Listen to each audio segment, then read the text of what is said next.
Hey everyone, I hope everyone is doing well. In my workout today, 80% on squats and 80% on bench. For squats, I ended up being 365 for a 3x2. Sorry, radio just turned on. And for bench, 80%, like I said, which was 255 for a 3x2.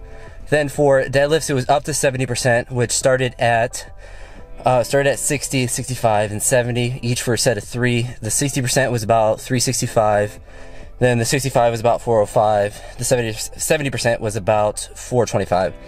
Then I did a set of pull-ups. I did 19 in a row, took a second rest, and then did another one. I was just burnt out from doing those. But I wanted to take a minute in this video to talk about kind of saving some of the emotions. And I'm sure many of you who lift know this, that when you get very hyped up for a lift, it makes the heavier lifts a little bit easier. And that's, people will sometimes slap each other in the back and do all these crazy things, the ammonia and different things like that to get hyped up. For me, it's just to think about things that have, or still do, cause a lot of emotion and bring up, I suppose, if you want to call them the demons of the past, things that still upset me if I think about them, whether it be a thought that I have or look at an old picture. Today I was looking at an old person I knew from Facebook, looking at just old pictures of them. I mean, I guess they're recent for them, but someone I used to know, and using that, that's why I did the pull-ups. I wasn't planning on doing them, but, it's hard not to do those things that like you get the curiosity and you want to look at those things of the past, but it's hard to not relieve those emotions when you go and experience them again. And for some people that manifests into destructive behaviors, and thankfully for me, it wasn't that destructive, just doing an extra set of pull-ups. But for me, I try not to get hyped up on regular training days. Like when I was doing the squats or the bench or the deadlifts today, no hype. You get focused and you think of your cues, but I don't get that crazy bit that I like to save if I have a really big lift that I'm nervous about, just to get that kind of animalistic hype mode. And that's when you save those times, and that's where lifting in the weight room and all of that becomes therapeutic, because you can save those negative experiences and relive them or get past them using the weights. And that's by far the biggest benefit I've got from lifting heavy weights and pushing myself to new maxes and doing different things like that, is just simply using those moments to re-experience negative emotions and negative experiences that I have in the past. Thankfully, I don't have a bad life.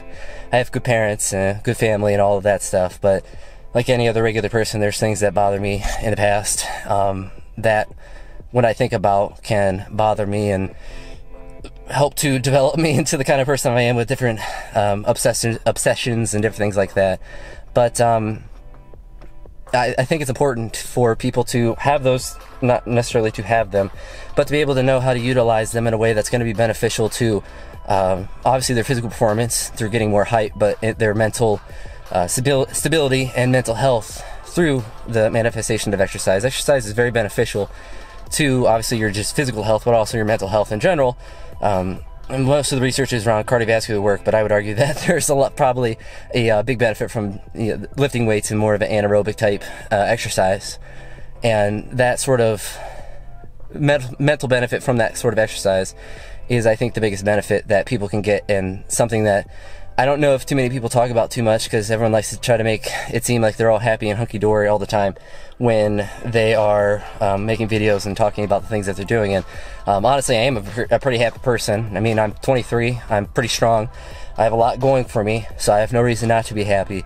But you still have those dark moments when you think about things that you really shouldn't spend much time thinking about. And for me, it's beneficial for me to compartmentalize those, and to the point where I need to use it in my lifting, or where I can use it in my lifting, and use it in a way that's going to benefit me, instead of nagging at me in a way that's going to be negative to my mental health and my physical health. And I think for me, it's allowed me just to be a more relaxed and less manicky person. I don't even know how to describe it, but to be less of a spaz, and to just be a more relaxed person and kind of be more objective about the world, and not be so I mean, frankly, scared of everything. I was a nervous Nelly growing up, whether it be talking in front of people or talking to girls or other things like that. Still can't you know, talk to girls or any of that, but it doesn't bother me so much. But I've gotten past that sort of stuff, but a lot of the stuff that made me sort of nervous and just a spaz growing up is stuff that doesn't get to me as much, or stuff that I can get past in more positive ways, because you didn't have the heavy weights and all that sort of stuff growing up as much. Still lifted, but didn't realize the mental aspects that are beneficial to that. But I'll stop rambling here, because I'm going to sweat to death in my car, because it's not running right now, just the radio's on, and if you can't tell, I'm drenched in sweat right now. But overall, I guess I got a bit off topic from my workout, but the workout went well, and I have one more this week.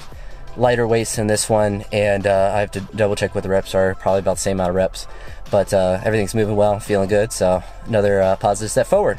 And I'll end on that note there. So if you have any thoughts or comments, leave them down below, and I hope you all have a wonderful day. Peace.